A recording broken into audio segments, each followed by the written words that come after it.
Muito boa noite a todos que estão aí. Eu tive que derrubar a live anterior logo no início e agora estou recomeçando. Obrigado por vocês terem voltado. Eu sou Rodolfo Braga e estou varrendo aqui a história da filosofia com vocês, com exceção de terça-feira. Terça-feira normalmente estou fazendo uma live à tarde, né? E estou deixando para fazer essa live da tarde de terça-feira sobre algum assunto aleatório, alguma coisa que eu já tenha escrito, né? Essa live da terça-feira agora eu falei sobre a existência do filho pródigo. Falei, filho pródigo existe, né? Dei uma conferida lá para poder entender do ponto de vista ontológico o que eu quis dizer, né? Isso é muito interessante, tá bom? Agora, nós estamos varrendo a história da filosofia, a última live aí de fato. Nós terminamos falando um pouco do Sócrates, né, de alguns aspectos da vida do Sócrates, né, que ele não deixou nenhum escrito, essa coisa toda. Falamos de como ele surgiu ali, e hoje especificamente nós vamos falar sobre o método socrático, tá?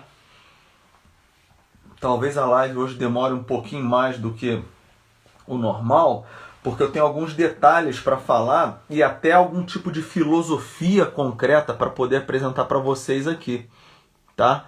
A live hoje ela não vai ficar só no nível do aspecto histórico, ela vai ficar também no nível do aspecto filosófico, tá? Então é o seguinte, bom, Sócrates, então, como nós vimos na live de anteontem, no caso hoje é quarta-feira, né? Dia 12 de maio de 2021, e na live de anteontem eu apresentei características gerais do Sócrates, da vida dele especificamente, e nós falamos que para Sócrates o homem é a sua alma, né? O homem é a sua alma.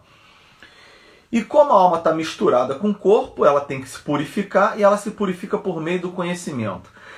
Pessoal, uma coisa importante a gente entender acerca de Sócrates é que Sócrates não deixou nenhum escrito para a gente. Tudo que nós sabemos acerca de Sócrates, nós sabemos principalmente por meio de Platão. Presta atenção que eu frisei bem o principalmente. Principalmente por meio de Platão, por quê? Porque Sócrates valorizava muito mais a oralidade do que a escrita. É óbvio, né? Aquela coisa. Você já deve ter passado a sensação aí de um dia ter escrito alguma coisa no WhatsApp, por exemplo, e a outra pessoa que recebeu a sua mensagem não entendeu direito o que você quis mandar. Ou seja, ela ficou às vezes brava com você, porque o teu interesse não era deixá-la brava, mas ela ficou porque o que está escrito ali, às vezes a pessoa não está vendo a sua reação emocional, nas expressões faciais, nos gestos, no olhar, né? Então a escrita é meio morta, né? A palavra ali escrita é meio morta. Por isso que Sócrates valorizava o diálogo concreto, de ir até a pessoa e perguntar a ela aquilo que ela achava num determinado assunto. E aí, o que acontece? Teve um sujeito lá em Atenas que foi até a cidade de Delfos perguntar lá para o oráculo quem era o homem mais sábio que existia. Isso aqui é importante, tá? Quem era o homem mais sábio que existia? E aí o oráculo lá em Delfos fala que o homem mais sábio que existia, né, o oráculo lá naquele santuário, o santuário de Delfos, era um santuário extremamente importante na Grécia Antiga, né?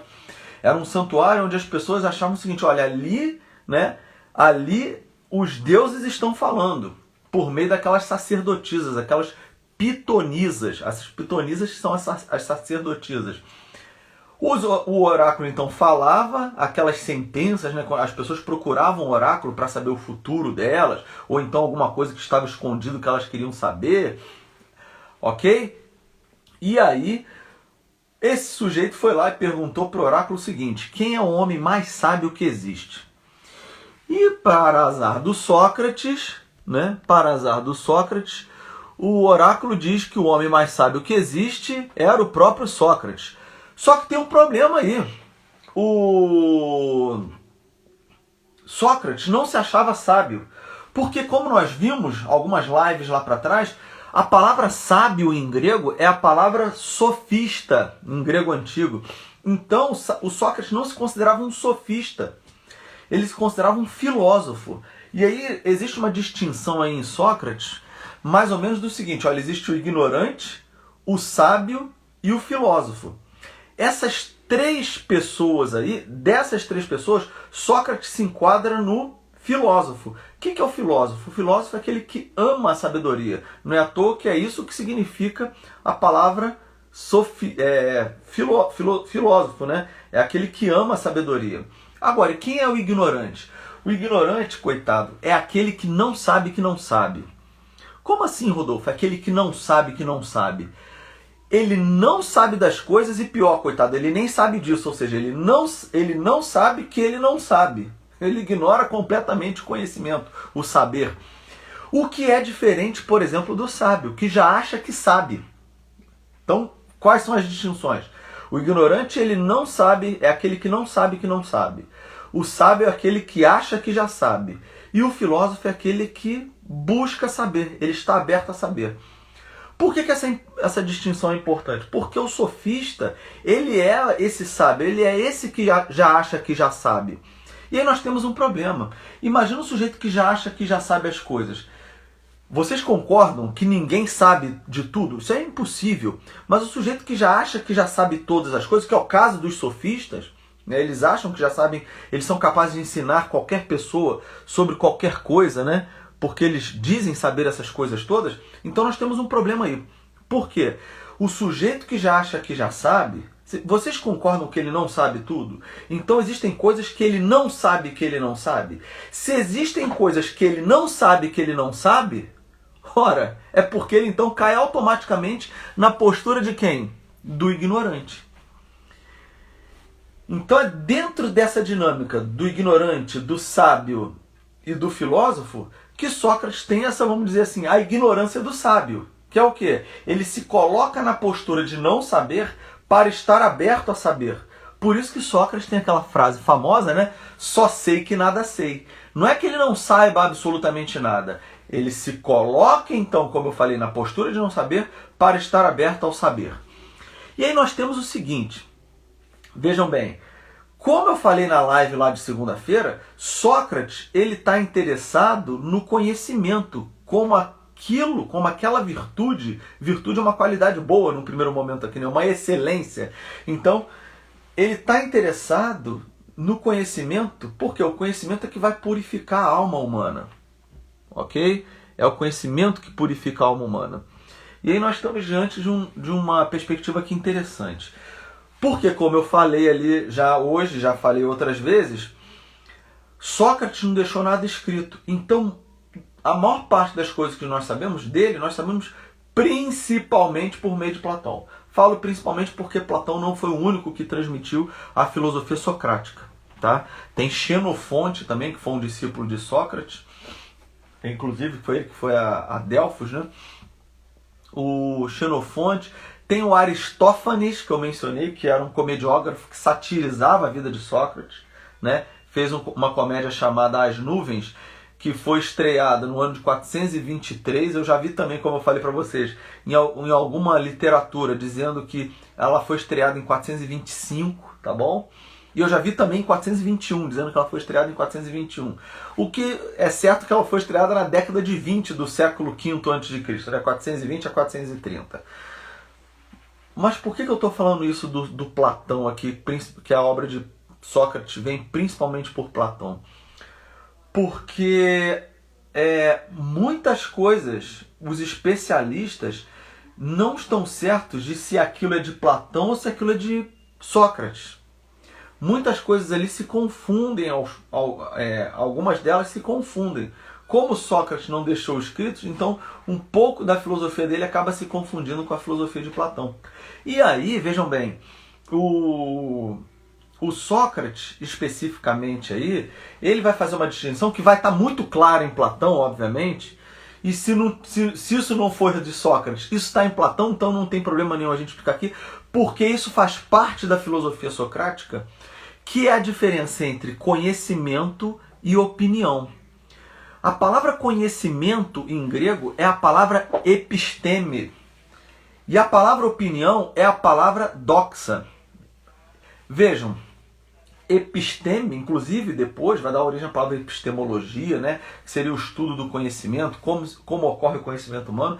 E a doxa é a opinião, vai dar origem, por exemplo, à palavra paradoxo, vai dar origem à palavra ortodoxo, heterodoxo, né?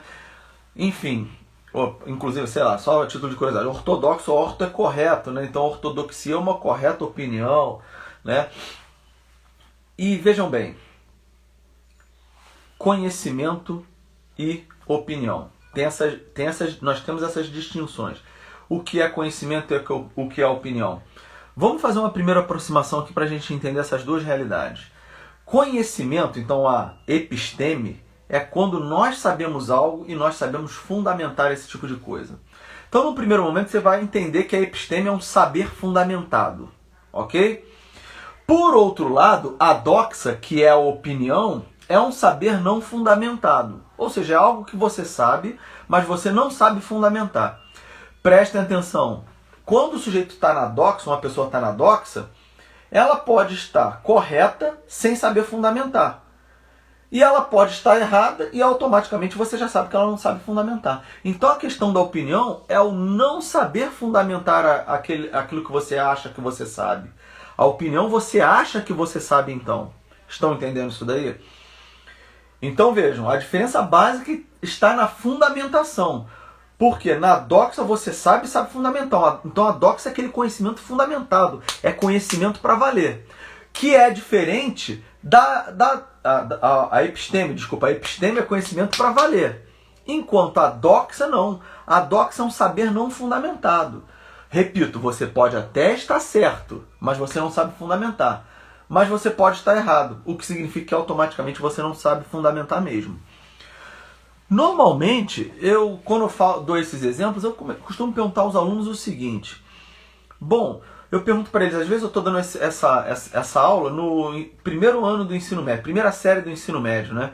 Aí eu pergunto para os alunos o seguinte, pergunto assim, vem cá, eu pergunto realmente para os alunos assim, você sabe por que a ordem crescente lá dos subníveis quânticos de energia é aquela 1s2, 2s2, 2p6, 3s2, 3p6 e por aí vai? Você sabe provar por A mais B que a ordem é essa? O aluno vira e fala, não sei não. Alguns que são bem honestos falam, não sei não. É claro, pessoal, aquilo ali demanda do aluno uma matemática que não é vista no ensino médio. Né? Não é vista às vezes nem nos primeiros anos da graduação de química, de física mesmo. Então o aluno que é bem honesto, ele vai falar, não sei fundamentar. Outros ainda vão tentar querer enrolar e querer parecer que sabem do assunto, falar, não, eu sei, eu coloco aqui, ó, vou fazer de modo contrário, porque depois a gravação vai ficar de modo contrário, eu não sei porque que o Instagram faz as coisas ficarem ao contrário na filmagem, né? Eles podiam dar pelo menos a opção de você filmar, vamos dizer assim, de modo que passe, na verdade, o lado correto para quem está assistindo. Mas imagina só, ele fala assim, não, 1S2, 2S2, 2P6, 3S2, 3P6, 3S10, aí é só passar uma setinha aqui, que quando eu passo essa setinha eu sei a ordem. Não, isso é um método mnemônico para você saber a ordem, não é? Você não está provando porque a ordem é essa, obviamente. Ok? Então vejam, eu pergunto, aquilo que nós estudamos lá no ensino médio, nós sabemos fundamentar de fato? Não, não sabemos. Então nós saímos do ensino médio com relação àquele conteúdo ali, não com a episteme, mas o quê? Com uma opinião, com a doxa. Vejam, em última instância, pessoal, o que acontece é que o ensino médio, ele vira, vamos falar a verdade, ele virou uma espécie de... O ensino médio não, a educação básica como um todo, né? O ensino fundamental e médio, viraram uma espécie de caçador de talentos para profissões no futuro. Porque a educação, de fato, ou seja, conhecimento mesmo, o jovem não adquire ali. Vou dar outro exemplo para vocês aqui entenderem o que eu quero dizer. Normalmente eu chego para os alunos nessa aula do ensino médio e pergunto assim para eles, o que é a Lua? Eu faço essa pergunta para eles. O que é a Lua? A primeira resposta que eu costumo ouvir dos alunos, e bem direta, é a seguinte. É um satélite natural da Terra. Aí eu pergunto, vocês estão certos disso? Eu pergunto, isso é epistema ou é doxa? Ou seja, é um saber fundamentado Ou é uma opinião, um saber não fundamentado? Você está reproduzindo simplesmente aquilo que te contaram? Ora, pessoal, eu levo os alunos à seguinte análise. Primeiro, quando eu peço para definir o que é a Lua, uma boa definição ela tem que ser universalmente válida. Ou seja, tem que ser válida em todas as situações. O que acontece é o seguinte, quando eu pergunto para o aluno o que é a Lua, eu já falo só, eu quero uma definição que seja forte, de fato tenha validade universal. Aí ele me fala que a Lua é um satélite natural da Terra, eu vou para elementos básicos, por exemplo, da física que ele estuda no ensino médio mesmo. Aí eu costumo andar de um lado para o outro da sala e começo a perguntar para o aluno, eu estou em repouso ou estou em movimento? Estou em repouso ou estou em movimento? Aqueles ali que já entenderam alguns elementos da física, eles vão me falar o seguinte, depende do referencial. Eu falo, nossa, perfeito, tô vendo que vocês aí são catedráticos em física. Né? E aí, gente, o que acontece naquele momento ali? Eu pego e falo o seguinte pro aluno, de fato, que quando eu pergunto isso, depende do referencial. Por exemplo, minha cabeça em relação ao meu óculos está em repouso. O meu óculos não está voando para ir para longe da minha cabeça. Não está. Então ele está em repouso. É aquela questão do automóvel. Você está dentro de um automóvel, o automóvel está lá, o velocímetro está marcando 80 km por hora, você está dentro dele, ou seja, você está em repouso em relação ao banco do automóvel. Mas você está em movimento em relação às árvores da estrada, aos postes da estrada, por exemplo. Aí eu costumo perguntar aos alunos, e as árvores da estrada, em relação a você, elas estão em movimento ou estão em repouso? Aqueles que entenderam ali a questão da física, eles vão falar, não, ela está em movimento. Né? Porque o espaço está variando em relação ao tempo com relação a você. A árvore está em repouso em relação ao chão da estrada, não em relação ao carro, porque em relação ao carro, né, ela está em movimento, ou seja, quem está dentro do carro está vendo a árvore se movimentar. Né? Então a árvore está em movimento em relação ao carro, e o carro está em movimento em relação à árvore, porque o espaço em função do tempo, né, está mudando ali. E vamos supor que nós estejamos num movimento retilíneo uniforme. O espaço está variando de modo igual em intervalo de tempos iguais. É isso que é o movimento retilíneo uniforme, ou seja, é uma mudança, né?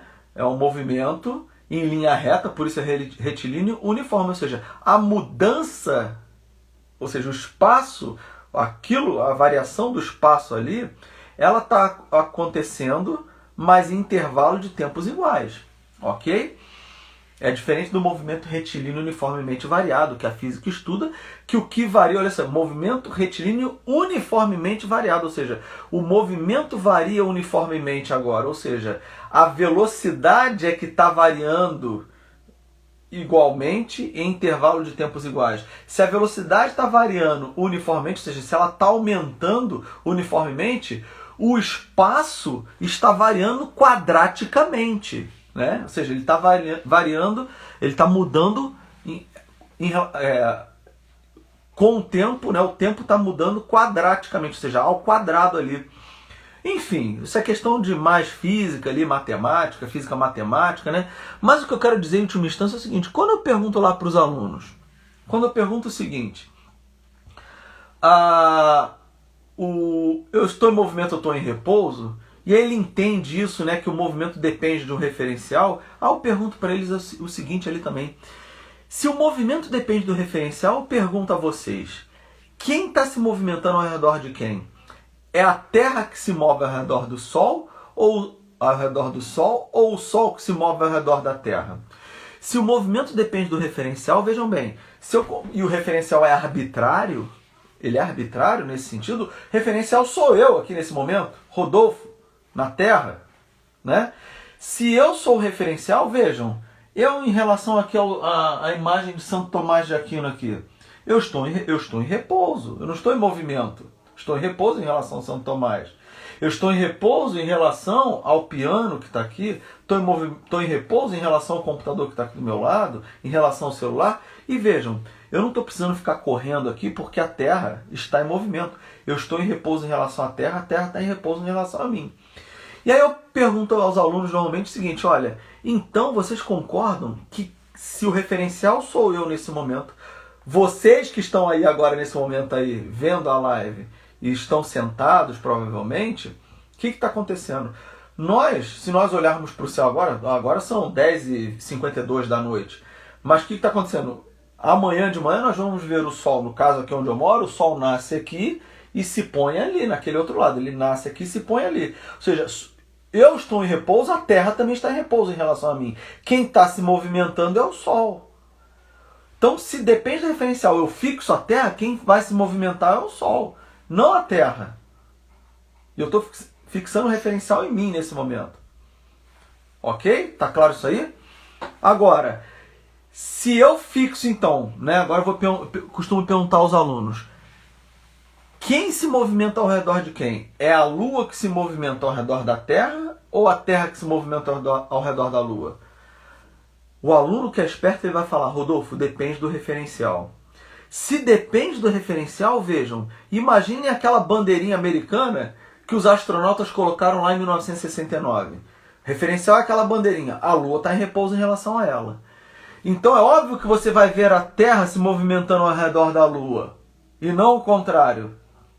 Quem está lá na Lua, né? Quem está vendo o fenômeno acontecer da Lua, está vendo a Terra se movimentar ao redor da Lua. Ora, dentro dessa perspectiva, é a Terra que seria um satélite natural da Lua, e não o contrário. Então a definição segundo a qual a Lua é um satélite natural da Terra, não é uma definição universalmente válida. Se ela não é uma definição universalmente válida, ela não é uma definição boa. Qual é a conclusão que nós chegamos então a partir disso tudo que eu acabei de falar? A conclusão é bem simples. Aquilo que os alunos têm quando eles falam a Lua é um satélite natural da Terra, não é conhecimento, não é episteme, ou seja, um saber fundamentado. Aquilo dali é o quê? Doxa, é opinião. É um saber não fundamentado. Ele acha que sabe, mas ele não sabe. Estão entendendo o que eu estou querendo dizer? Então vejam, dentro dessa perspectiva toda, o que nós estamos entendendo aqui acerca de Sócrates? Nós estamos entendendo o seguinte, olha, a pergunta fundamental, e aí entra agora o método socrático. O método socrático, o que é método? A palavra método, né, vem do grego meta-rodos, né? Meta-odos, método, né? A palavra meta significa além em grego, né? Aquilo que está além. Não é à toa quando você fala que você tem uma meta na sua vida, você fala que você tem um objetivo, algo que está além, né? Está lá para ser alcançado.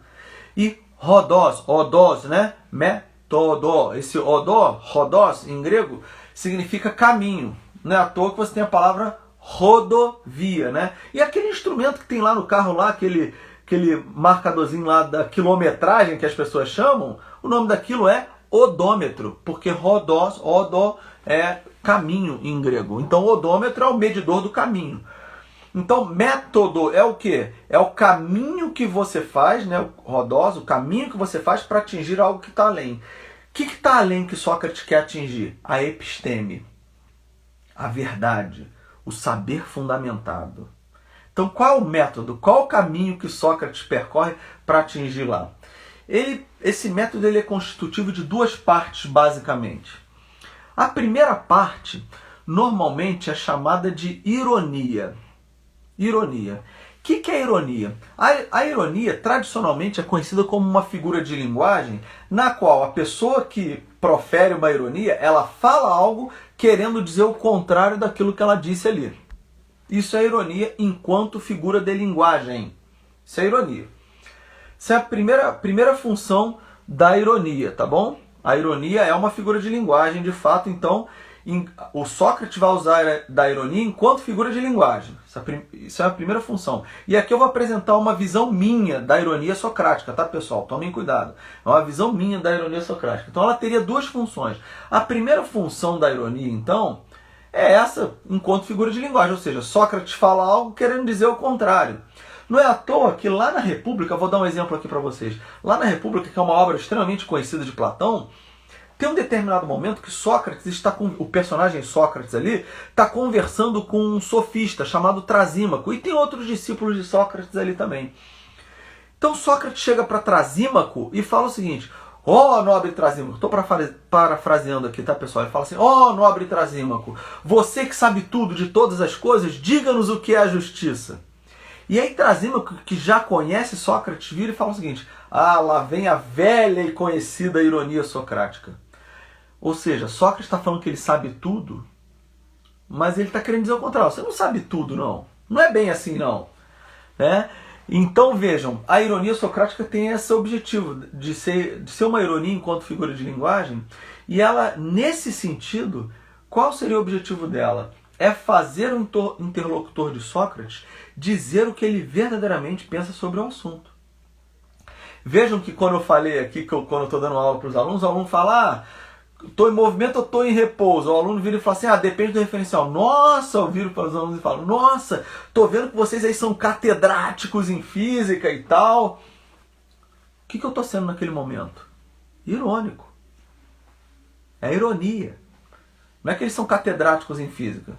Não é verdade? Então vejam, mas qual é a função da ironia nesse primeiro momento? Porque se Sócrates disse para o seu interlocutor que ele sabe tudo de todas as coisas, estou dando um exemplo aqui, esse interlocutor de Sócrates vai ter que dar a melhor definição que ele tem daquele assunto. É como se Sócrates estivesse falando o seguinte, olha, você que sabe das coisas aí, então você não pode decepcionar nós aqui que não sabemos. Você não pode nos decepcionar. Né? Sócrates vai utilizar a ironia meio que para fazer o sujeito dizer o que ele pensa do assunto. Tá bom?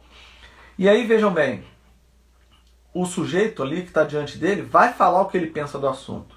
E aí o que Sócrates vai fazer? Como eu falei, o método socrático é um método que se dá por meio do diálogo.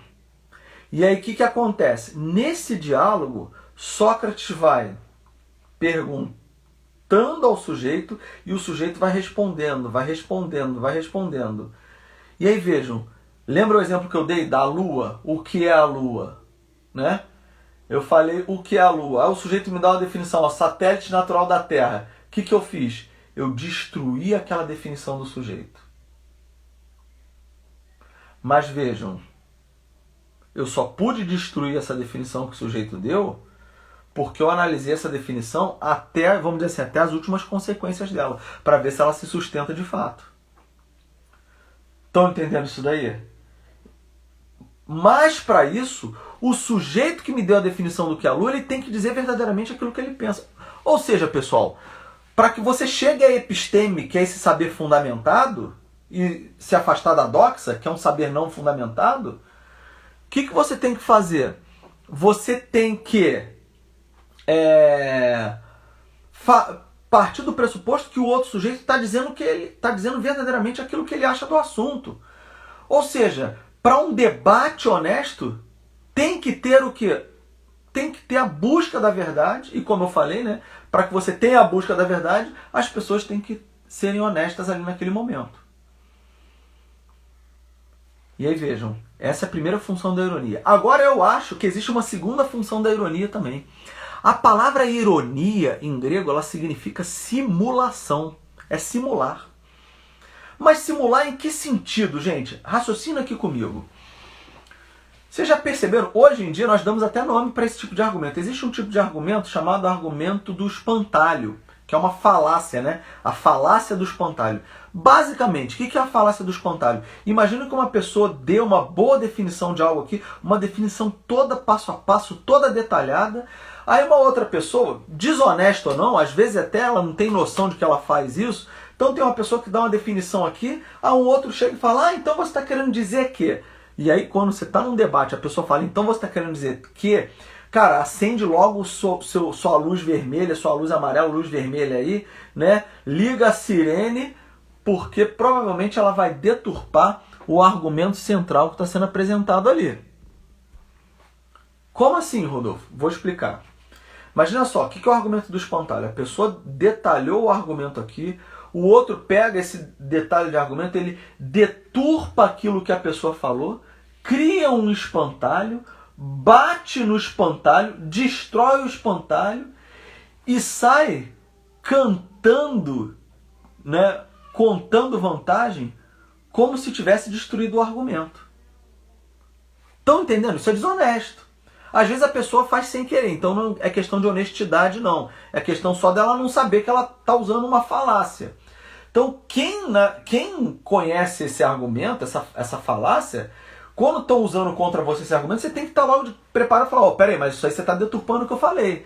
Você está transformando o que eu falei num argumento, numa falácia do espantalho. Você deturpou o que eu disse, criou um espantalho, bateu no espantalho e está cantando vitória como se tivesse destruído o meu argumento. Só que você não destruiu o meu argumento. Então, para evitar esse tipo de coisa, para Sócrates, para evitar que ele utilize o argumento do espantalho para com seu interlocutor, o que ele faz? Ele simula aquilo que o outro disse como se fosse dele. Ele está simulando como se fosse dele. Então ele pega e fala assim, não, então eu entendi o que você disse. Eu entendi o que você disse, agora eu vou continuar perguntando a você para ver até onde vai isso daqui. E aí Sócrates continua perguntando, né? Vai perguntando, então estou em movimento, eu estou em repouso, até a hora que ele destrói o argumento do outro. Então essa primeira parte do método socrático, ela é conhecida como ironia, porque Sócrates simula como sendo dele o argumento do outro e vai continuar fazendo esse processo de perguntas, e aí ao final das contas, Sócrates vai destruir aquelas convicções do sujeito. Por exemplo, o que eu falei no início aqui da live. O sujeito que fala, a Lua é um satélite natural da Terra. Ele não tinha nem noção que aquela definição não é boa. Quem aí chegou depois, aí na live, aí, volta depois, quando a gravação quando eu salvar a gravação aqui no Instagram, volta lá e vê qual é o exemplo que eu dei da Lua ali, como sendo um satélite natural da Terra. Vocês vão ver que essa definição não é universalmente válida, então não é uma boa definição. Ok? Então, gente, vejam, essa primeira parte, né, nós chamamos de pars destruens. Pars destruens por quê? Porque a parte, pars, na qual Sócrates destrói os argumentos do outro, não é só para falar assim, olha que gostosão que eu sou, você não sabe. Não é por isso, porque Sócrates também não sabe. Ele também não sabe. Então, por que ele está fazendo isso? Ele está querendo verificar se o outro tem a episteme e não a doxa. Então, quando ele destrói o argumento do outro, ele está mostrando para o outro o seguinte, olha só, você não tem a menor noção do que você está falando. Você não tem a menor noção do que você está dizendo. E aí eu digo, pessoal, o seguinte, eu costumo dizer para os meus alunos o seguinte, eu, Rodolfo, eu considero essa primeira parte, tá? Essa primeira parte do método socrático, que é a ironia, né? Essa parte que ele destrói o argumento do outro, eu considero aqui o início daquilo que nós chamamos de filosofia ocidental. É aqui que a filosofia tem a sua densidade, o seu peso de fato. Por quê? Porque é aqui que nós temos o nosso horizonte de conhecimento. É aqui que nós temos o horizonte do nosso conhecimento. Por que eu digo isso? O que é o horizonte do conhecimento? O horizonte do conhecimento é você raciocinar o seguinte, olha, será que eu sei de fato aquilo que eu digo que eu sei? Isso é o horizonte do conhecimento. É você raciocinar até onde vai o meu conhecimento.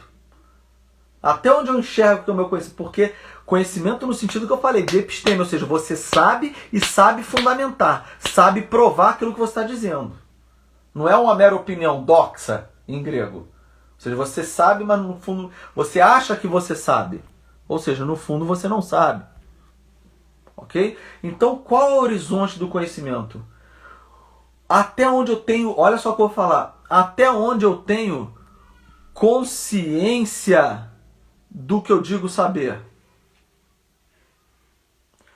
Por isso que existe uma excelente definição de filosofia, na minha opinião, assim, uma definição de filosofia assim, primorosa, dada pelo Olavo de Carvalho. A definição de filosofia do Olavo de Carvalho, preste atenção, é muito interessante. Ele fala assim, ó, filosofia é a busca, preste atenção porque ela é busca, você não vai atingir isso aqui em vida não, é uma busca. É a busca da unidade do conhecimento na unidade da consciência e vice-versa. O que significa isso? É você buscar esse horizonte do conhecimento, ou então o horizonte da sua ignorância, que é o que está depois da linha do horizonte. O que significa isso, gente? A busca pela unidade do conhecimento na unidade da consciência e vice-versa. É você buscar conhecer em que nível está a sua consciência. E ao mesmo tempo é você buscar ter consciência daquilo que você conhece. Por isso que tem o vice-versa aí, né? Ou seja, repito, vou tentar traduzir da maneira mais simples possível aqui agora. É você tentar raciocinar e pensar o seguinte, olha, o que eu sei de fato, eu tenho consciência do que eu sei, de fato, ou não? Será que isso daqui que eu tenho, eu sei fundamentar? Ou isso daqui é uma mera opinião? Ou seja, eu acho que eu sei, mas eu não sei. A pergunta que eu faço aqui agora para aquelas pessoas que têm nível superior é: será que aquilo que você deveria saber no nível superior, você tem fundamentação, você sabe fundamentar de fato? Entende o que eu estou falando? Ou seja, o que é filosofia? É essa busca desse horizonte de saber. É você parar para pensar o seguinte, bom, eu achava que a Lua, olha só, lá no exemplo do início da live, eu achava que a Lua era um satélite natural da Terra, que isso era uma boa definição. Eu mostrei para vocês que essa definição não é boa. Essa definição não é boa por quê? Porque ela não é universalmente válida. Uma boa definição tem que ser universalmente válida. Tá claro isso aí? Então vejam, uma boa definição universalmente válida é quando o sujeito fala então que a Lua é um satélite natural da Terra, e aí eu mostrei que essa definição não é boa, o que eu estou fazendo? Estou mostrando para o sujeito que o horizonte do conhecimento dele é muito menor do que aquilo que ele acha que é, de fato. No outro dia, dando aula sobre esse conteúdo, aconteceu um episódio muito interessante, na minha opinião, que foi o seguinte. Eu perguntei para os alunos, eu estava comentando para os alunos, eu até falei para os alunos, eu não sou um terraplanista, não sou um terraplanista. E falei, porque eu não sou um terraplanista mesmo não. Mas vejam, pessoal, eu considero o debate acerca da Terra ser plana ou não, né, no caso ser plana, das pessoas que falam que ela é plana, um debate, vamos dizer assim, minimamente válido para a questão do conhecimento. Você fala, Rodolfo, vou parar de te ouvir, isso aí não. Vou sair da live, vou parar de te ouvir aqui depois da gravação, não vou te ouvir mais. Tudo bem, vai embora, se quiser pode ir embora. O problema não é esse não, não tô querendo aumento de público aqui não, tô querendo buscar a verdade. Se isso te desagrada, vou fazer o quê, né? Não é assim? Não posso fazer muito por você não. Mas onde eu quero chegar com isso daqui, quando eu falo sobre essa questão? Porque no outro dia, teve um aluno, muito interessante, não acho isso ruim não, quando o aluno fala assim, não, até elogiei o garoto, porque eu gosto quando acontece isso. Ele fala assim, Rodolfo, mas veja bem, a questão da Terra plana já está refutada facilmente. Eu falei, é mesmo? Como? Aí o aluno disse assim, por exemplo, com a circunnavegação nós provamos que a Terra pode ser uma esfera, né, um geóide. E detalhe, nem geóide né? Porque geóide é uma linha média, né? Entre o que seria mais a linha do mar e o topo das cadeias geológicas ali mais elevadas. Então nem geóide a Terra é. Mas vamos então simplificar. Vamos chamar aqui de esfera, então, já que nem geóide nem esfera é. Vamos simplificar. Esfera, para facilitar para a gente aqui. Então, Rodolfo, a Terra é uma esfera, isso fica provado, olha só, fica provado pela circunnavegação. Gente, a circunnavegação, eu viro para você, lamento te informar, mas a circunnavegação não prova nada. Porque se a Terra for plana, né, você pegar ela plana ali, você pode dar a volta, né, saindo ali, vamos supor, o que Cabral fez, o que, sei lá, o Vasco da Gama fez, né? Vasco da Gama. Então, olha só. O que o Vasco da Gama fez? Ele deu a volta... Aliás, só uma curiosidade. Eu sou vascaíno, né? Pouca gente sabe que aquela faixa que a camisa do Vasco tem, né? Aquela faixa que a camisa do Vasco tem, e alguns vascaínos mais, assim, fervorosos, são contra a retirada da faixa de trás. Porque a camisa do Vasco, ela originalmente tem uma faixa na frente e uma faixa atrás. Isso simboliza a volta ao mundo do Vasco da Gama, né? simboliza a volta ao mundo do Vasco da Gama. É igual a camisa do River Plate. O pessoal fala, é uma cópia da camisa do River Plate. Sob certo aspecto mas a do River Plate é só na frente, por quê? Porque é o Rio da Prata, que é uma coisa meio assim em termos geográficos, né? Vou fazer o contrário aqui para você, porque vai aparecer depois na gravação assim. Mas assim, quando o Vasco da Gama dá a volta ao mundo, se você botar aquilo numa terra plana, aquilo não fere em nenhum momento a questão da terra ser plana ou não. Então vejam, quando eu estou falando isso para o aluno ali, em última instância, eu estou mostrando para ele o seguinte, olha só, aquilo que você acha que você sabe, será que você sabe mesmo? Ou você só sabe falar que a Terra é uma esfera porque você confia em alguém que te disse isso? Porque, pessoal, a questão aqui, ela fica mais ou menos no seguinte nível, olha. É você pensar o seguinte, olha, eu não tenho razões para achar que essa pessoa que sabe provar que a Terra é esférica, eu não tenho razões para achar que ela está mentindo para mim. Mas eu mesmo não sei provar. Estão entendendo o que eu estou dizendo? É bem razoável que a Terra seja esférica, porque eu confio no que a pessoa está dizendo para mim. Mas vejam, eu pergunto, você sabe provar? Isso é episteme? É um saber fundamentado? Estão entendendo? Então, se você vem falar, a circunnavegação prova, você está na doxa, você não está na episteme. Você acha que você sabe, você acha que esse assunto é um assunto, vamos dizer assim, já superado, mas raciocínio é superado? Não, não é. Por isso que, assim, mesmo na questão da terra plana, esse assunto que muita gente fala assim, a Terra o fulano está falando que a Terra é plana. Haha nada, cara. Haha nada, o assunto não é tão simples assim não. Repito, eu não sou um terraplanista, tá? Não sou. Para mim a Terra é uma esfera mesmo e tal. Mas assim, leve em consideração o que o sujeito está dizendo. Porque é assim que se faz ciência. Não é simplesmente dando um sorrisinho de olha que gostosão que eu sou, olha que absurdo que ele está falando. Porque você também está na doxa, ou seja, na opinião, e nem sabe. Ou seja, você é mais ignorante ainda, porque nem para se colocar a questão você colocou. Ou seja, você não tem a menor noção do horizonte do seu conhecimento. Você não tem a consciência do que você conhece. Se você não tem essa consciência, nem filósofo você é só um ignorante, como diria Sócrates. Ok, pessoal? Por isso que eu estou dizendo, olha, qual é a importância dessa primeira parte, dessa parte que Sócrates destrói a opinião do outro, em termos filosóficos? A função dessa parte é fazer com que nós tenhamos uma noção do nosso horizonte de conhecimento. Ok, gente? Olha, deixa eu aproveitar aí, pedir para vocês que depois estão assistindo a live aí, vocês que estão ao vivo aí, cliquem lá, curtam depois, sabe? Para poder gerar mais engajamento. Se eu criar um story aí, de repente, se você puder compartilhar, divulgar o trabalho aí, tá bom? E só lembrando, em breve, né? Em menos de um mês eu vou estar lançando, semana que vem, né? Provavelmente, eu vou estar lançando, já o site já está quase pronto, já está bem encaminhado. Vou estar lançando o Clube de Debate e Oratória.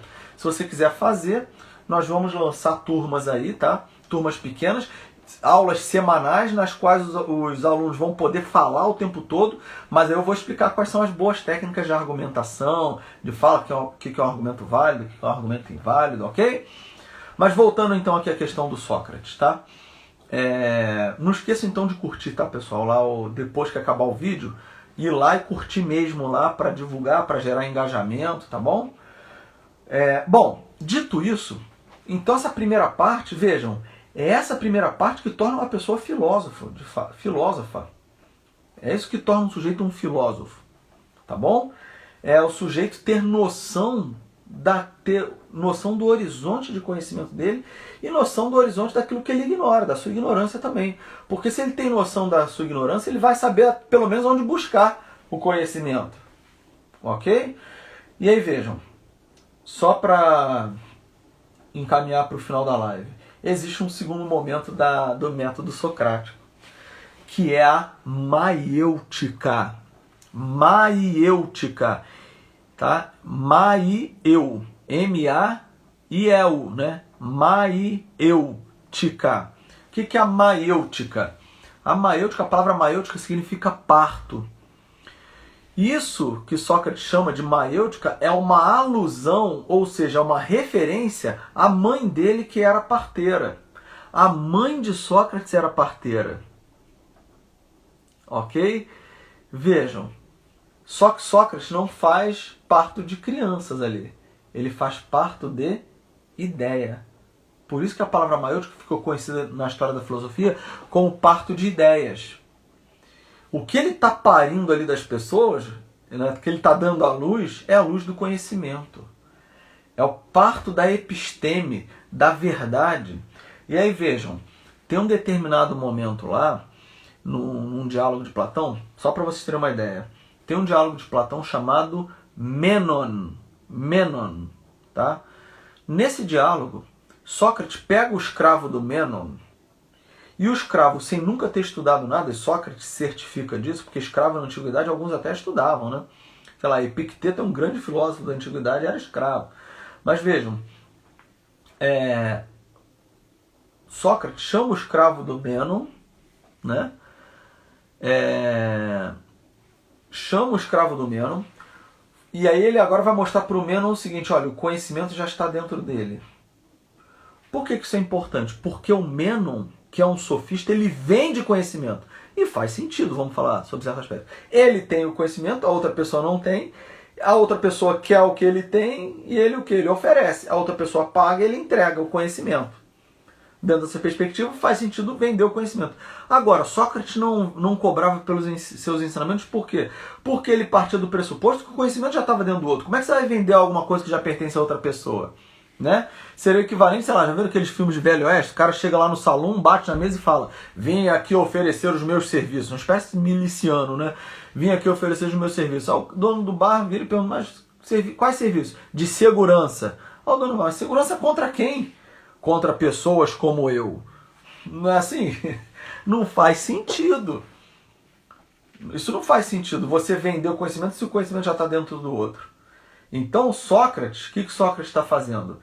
Ele não vende conhecimento, ele ajuda o conhecimento a sair de dentro da pessoa. E aí, como eu falava, lá nesse diálogo de Platão chamado Menon, o que acontece? Depois vale a pena vocês pesquisarem na internet, lerem o diálogo, ou até, se você não quiser, vejam a versão simplificada da explicação do Menon. Eu não vou dar aqui porque a live já está acabando aqui, eu já extrapolei o tempo, achei que a live seria muito mais rápida do que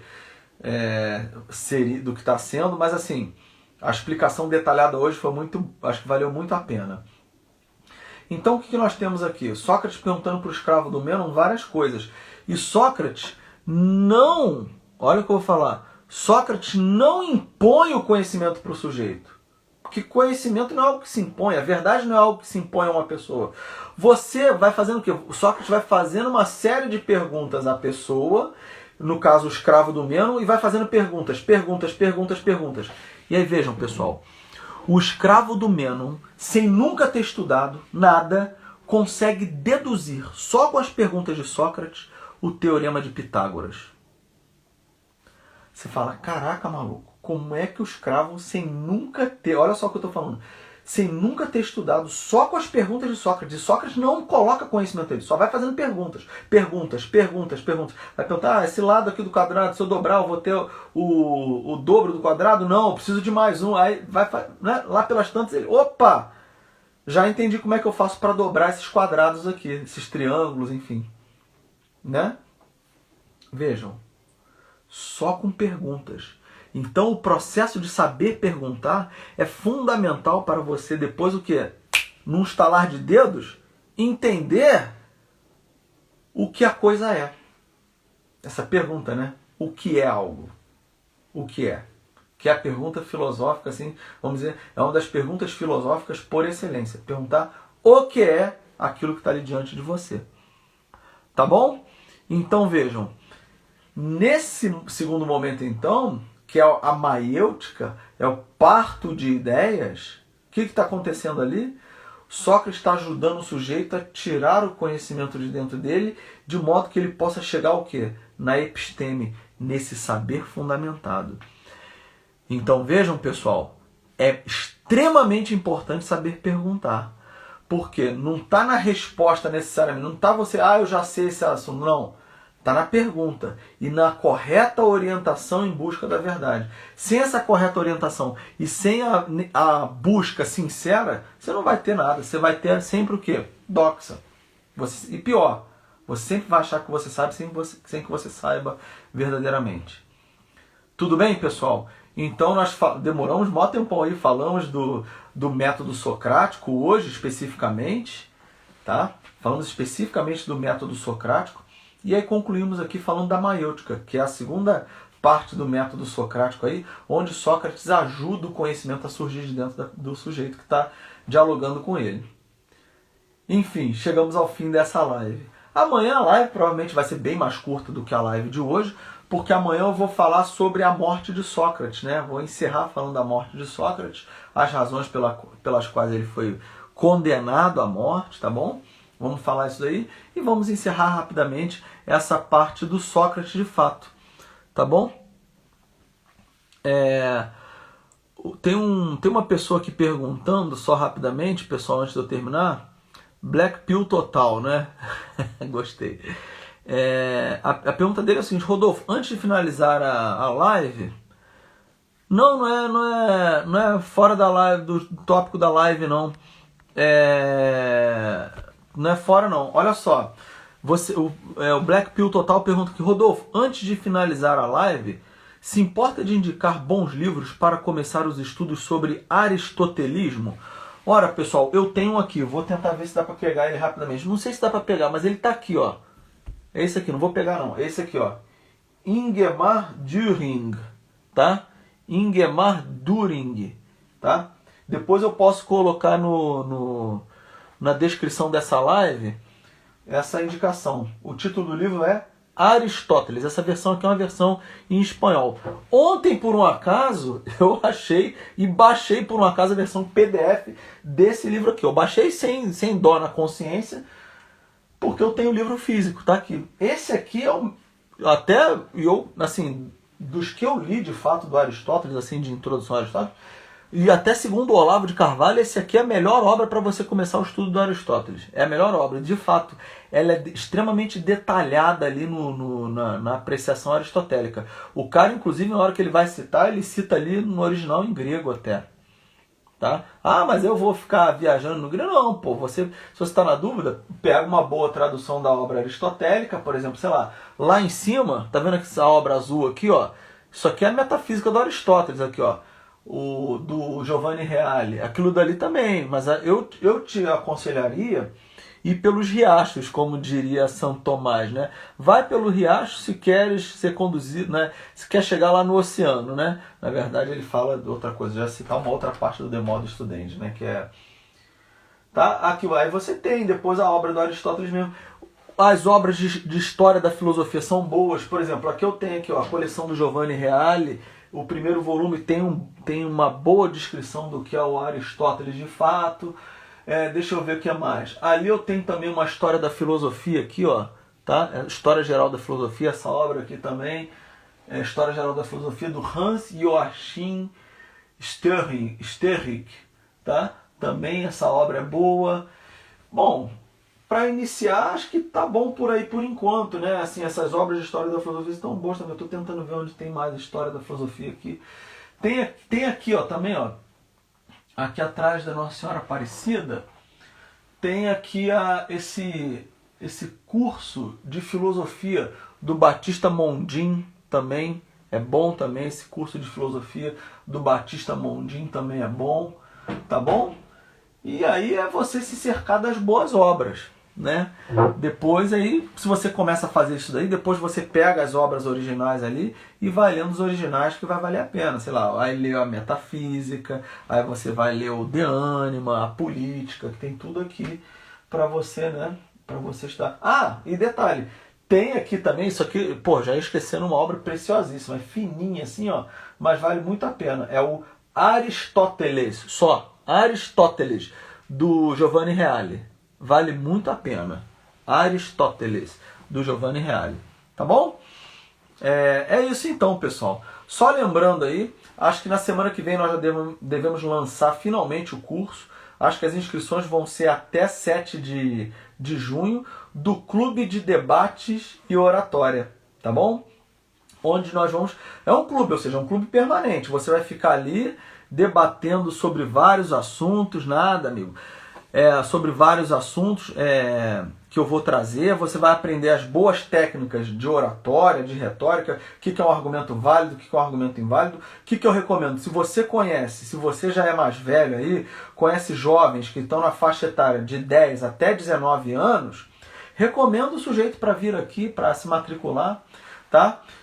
Recomendo o sujeito para se matricular no Clube de Debate e Oratória, porque ali ele vai aprender as boas técnicas de argumentação. E ali, pessoal, vou falar a verdade, ali eu vou debater com os alunos buscando a verdade. O objetivo ali não é ganhar o debate. Claro que eu vou ensinar a técnica, por exemplo, de campeonato de debate. No campeonato de debate você quer ganhar o debate, mas o objetivo não é esse. O objetivo é você buscar a verdade e buscar, como eu falei na aula de hoje, na live de hoje, a episteme, o conhecimento, o saber fundamentado e ter uma noção daquilo que eu falei, do horizonte do seu conhecimento. Se você tem noção do horizonte do seu conhecimento, você vai saber verdadeiramente o que a coisa é e o que ela não é. Só para vocês terem uma ideia, um dos primeiros debates que nós fazemos com os alunos, nesse clube de debate, que estou previsto lá para fazer com os alunos, um dos primeiros debates é se o aquecimento global ele é causado pelo ser humano ou não. Então, um lado dos alunos vai ter que defender que ele é causado pelo ser humano. E o outro lado vai defender que ele não é causado pelo ser humano. E aí onde vocês vão buscar as fontes de pesquisa? Eu vou indicar as fontes também para vocês. É tudo preparadinho. E aí depois vocês vão trazer os argumentos, vou trabalhar os argumentos, e aí vocês vão apresentar, vocês vão confrontar, e aí eu vou mostrar o seguinte, olha, esse argumento aqui é válido, esse aqui não é válido, esse aqui foi um bom argumento, esse aqui não foi um bom argumento. Você não falou de modo claro aqui na hora que você apresentou as suas ideias, então você precisa organizar melhor, com clareza maior as suas ideias. Isso tudo vai ser debatido lá. E assim, e o aluno vai falar, né? E aí vamos supor, ele teve uma dificuldade ali, agora você vai treinar a reexposição desse argumento. E ele vai treinar, tá entendendo? Para poder falar bem no decorrer da vida e da exposição da vida acadêmica dele como um todo. Tá bom, pessoal? Queria agradecer a presença de todos aí. Não esqueçam de curtir. Assim que acabar esse vídeo eu vou salvar, vai demorar uns 5, 10 minutos aí. Eu vou salvar no IGTV. Não esquece de ir no meu perfil, curtir. Depois eu costumo colocar no YouTube. Curte lá no YouTube também. Curte lá no Instagram, no Facebook, a página da Academia Areté. Tá? Curte lá e divulguem lá no Facebook de vocês. Divulguem lá, eu sou muito grato para quem divulga. A Bárbara, que estava aí hoje o tempo todo, tá, Bárbara? Obrigado por estar divulgando lá no seu perfil pessoal as lives e tal. Muito obrigado mesmo, tá bom? Eu vou lá e curto lá e peço às pessoas para virem aqui assistir, porque nós estamos varrendo a história da filosofia, dando consciência filosófica para as pessoas. Obrigado, Bárbara. Ela escreveu mais uma ótima aula. Muito obrigado. Tá bom, pessoal? É isso então. Muito obrigado a todos pela presença. Gostaria de agradecer a vocês mais uma vez. E amanhã eu concluo Sócrates, tá bom? E aí na sexta-feira eu já inicio Platão, ok? Pessoal, é isso então. Muito obrigado a todos. Beijo no coração. Fiquem com Deus. E que tudo seja feito para a maior honra e glória de nosso Senhor Jesus Cristo. Muito obrigado, tá, pessoal? Tchau, tchau. Grande abraço.